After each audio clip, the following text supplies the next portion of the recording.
Avtomobildə olan problemə baxanda injektor marqatlayır, sürüşmə də yanılı qalır. Bax gördüyünüz kimi. Aparat da verir, o maşın sirkələnir və səs edir. Görürsünüz, bir də motorun da işləməyin gəlin çəkim. Bir də motorun işləməyinə baxın. Görürsünüz, burada işləyir, sirkələnir. Bunun səbəbi nədir? Gəlin, onu deyim sizə.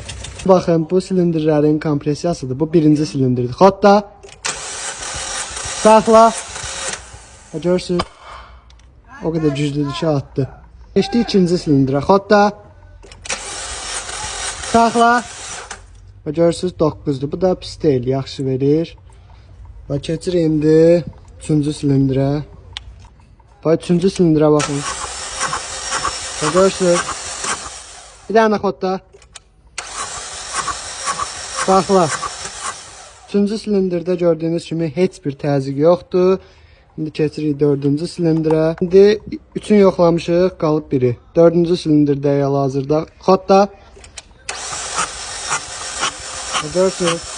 Saxla. Dördüncü silindirdə də təzyiq sıfırdır. Yəni təzyiq yoxdur avtomobildə. Ona görə də başlayır sirkələnməyə, içəridə sürüşmənin işığını yandırır və injektor marqatlamağa. Yəni bu avtomobilin problemi qısacası mühərrikidir. Mühərriki sökülüb yığılacaq, problem də aradan qalxacaq. Sağ olun, salamat qalın, diqqətiniz üçün təşəkkürlər.